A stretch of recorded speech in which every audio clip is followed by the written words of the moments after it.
Pour cet immobilier du dimanche, j'avais un petit peu envie de parler de stratégie immobilière parce que tout simplement, je vois qu'il y en a beaucoup quand même qui sont relativement perdus lorsqu'ils veulent se lancer dans l'investissement immobilier. Par conséquent, ils vont un peu se planter sur est-ce que je fais du marchand de biens, est-ce que je fais de la location courte durée, est-ce que je vais chercher de l'immeuble de rapport. Tout le monde est un petit peu perdu, donc du coup, je vais donner mon opinion un petit peu sur le monde de l'investissement immobilier et comment est-ce qu'il faut le catégoriser. Ce qui m'apparaît très important, c'est surtout de distinguer l'immobilier d'investissement et l'immobilier du travail. Quand on commence en investissement immobilier, quand on veut se lancer dans l'immobilier, on a un problème, c'est qu'on manque de capital. Et vraiment, aujourd'hui, ce qui fait entre guillemets la force des gens qui veulent se lancer aujourd'hui, c'est parce qu'ils ont de l'apport. Mais les gens qui veulent commencer n'ont pas cet apport. Donc il va falloir aller le créer. Pour aller créer du capital, pour aller créer du revenu ou tout simplement aller générer de l'épargne par l'investissement immobilier, il va falloir d'abord faire de l'immobilier de travail. On a trois façons de faire du capital au travers de l'immobilier de travail. On a soit être mandataire, soit être marchand de biens et faire des allers-retours, de l'achat-revente pour le commun des mortels, ou alors tout simplement faire de la location courte durée. Donc, si les personnes qui veulent commencer l'investissement immobilier, de toute façon, il va falloir aller sur des stratégies quand même plutôt agressives et donc du coup, entre guillemets, faire des choses un petit peu commerciales. Qu'on soit mandataire, qu'on soit agent immobilier, qu'on fasse de la location courte durée, dans la mesure où on fait du BIC, bénéfices industriels et commerciaux, ou alors qu'on fasse du marchand de biens, on est quand même aussi sur du revenu du commerce. Donc du coup, c'est de cette manière-là qu'on arrive à générer, entre guillemets, du capital. Pour ceux qui veulent se lancer en tant que mandataire, comprenez bien que c'est quelque chose qui est extrêmement compliqué, c'est quelque chose qui est quand même assez difficile. Si vous voulez vous lancer là-dedans, c'est un des meilleurs moyens pour maîtriser un marché parce que tout simplement vous allez avoir des gens qui vont vous appeler pour que vous alliez estimer le bien, pour que vous alliez éventuellement prendre un mandat et pour que vous débutiez un petit peu à faire de la transaction et donc du coup entre guillemets générer des revenus. Mais par contre, je préviens tout de suite, c'est un métier et c'est quelque chose qui est extrêmement compliqué. C'est quelque chose qui peut être fait de manière secondaire si vous avez du temps après 18h, si vous avez du temps le week-end et si vous avez du temps lorsque tout simplement les gens ne travaillent pas, parce qu'en fait c'est ça, lorsqu'on est agent immobilier, on travaille lorsque les gens ne travaillent pas. Lorsqu'ils font des visites, c'est le soir, donc mécaniquement, ou lorsqu'ils veulent vous accueillir pour vous présenter leurs biens qu'ils veulent potentiellement mettre à la vente, c'est le soir ou c'est le week-end, donc du coup il faut être disponible à ces moments-là.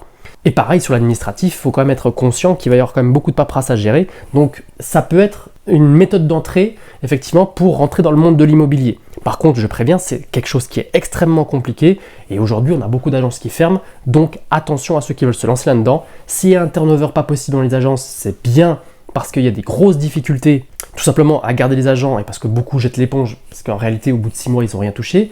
D'autant plus qu'on a très très peu d'agences aujourd'hui qui prennent des agents en salarié, donc du coup forcément vous allez être agent co comme on appelle ça ou mandataire et par conséquent ça veut dire qu'il n'y a pas de revenus. Si vous ne vendez pas, vous ne gagnez pas d'argent.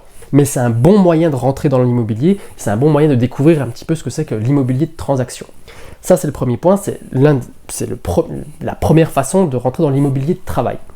Ensuite, vous avez ce que j'appelle les marchands de biens. Donc, effectivement, vous allez prendre possession d'un appartement où vous allez le refaire et par exemple, vous allez ensuite le revendre. Soit vous allez le refaire en partie parce qu'en fait, vous avez identifié une anomalie de marché. Donc, du coup, vous rentrez entre guillemets un petit peu bas et puis vous le revendez rapidement en ayant changé les tapisseries, etc.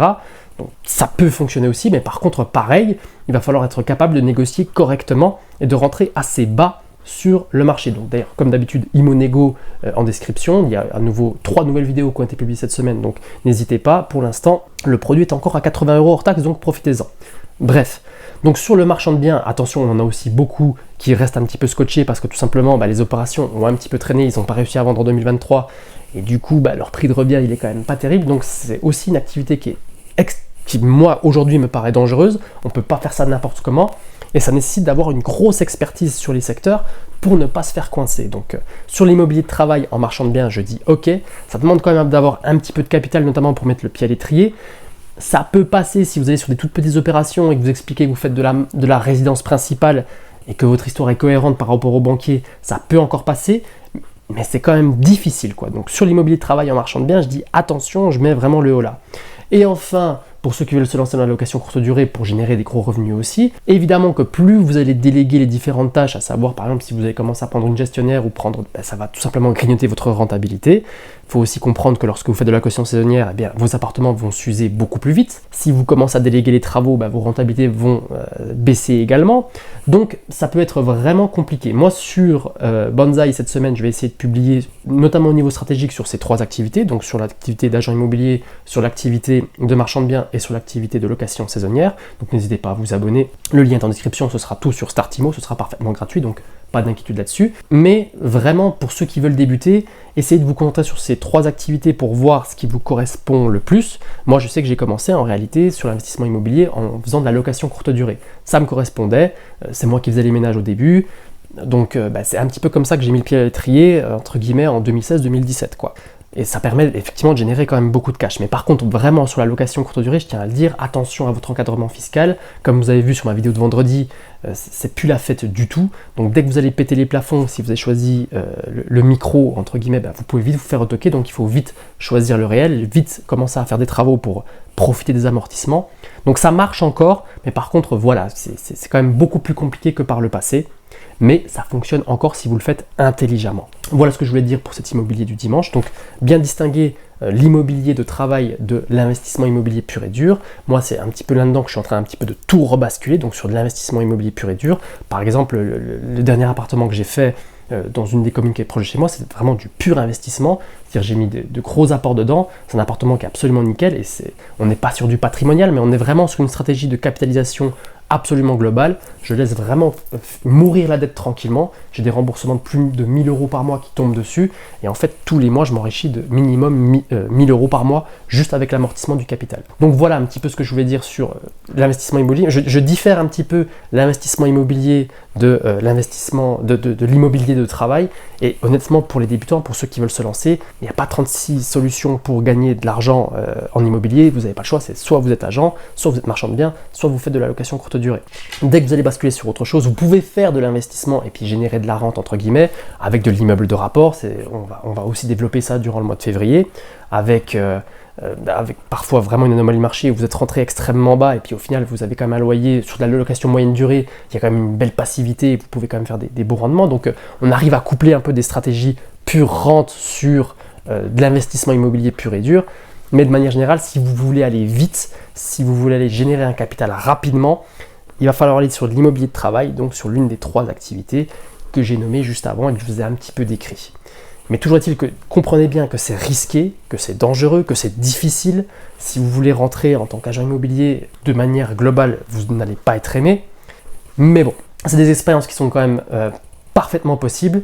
Et aussi et surtout, je dis qu'il faut, pour ceux qui veulent se lancer là-dedans, conserver quand même votre emploi. Il faut quand même toujours conserver son emploi et c'est vraiment que lorsqu'on arrive à un certain niveau ou de capital ou de revenus par mois qu'on peut commencer à réfléchir à baisser son temps de travail sur son emploi de jour, entre guillemets, quoi.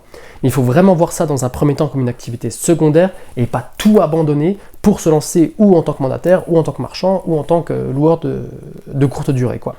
Donc voilà, pour ceux qui sont un petit peu perdus sur les stratégies, voilà ce que j'ai moi en définition d'immobilier de travail et d'investissement immobilier pur et dur, quoi.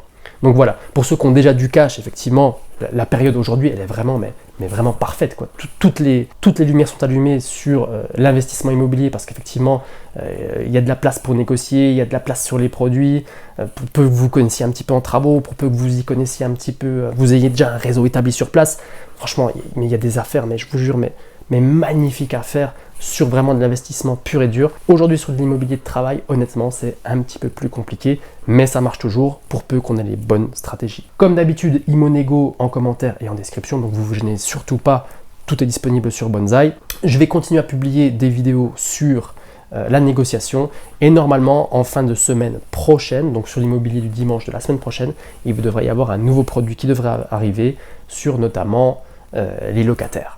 Je vous remercie de m'avoir suivi jusqu'ici et je vous dis à très vite pour de nouvelles vidéos. Ciao, ciao, ciao!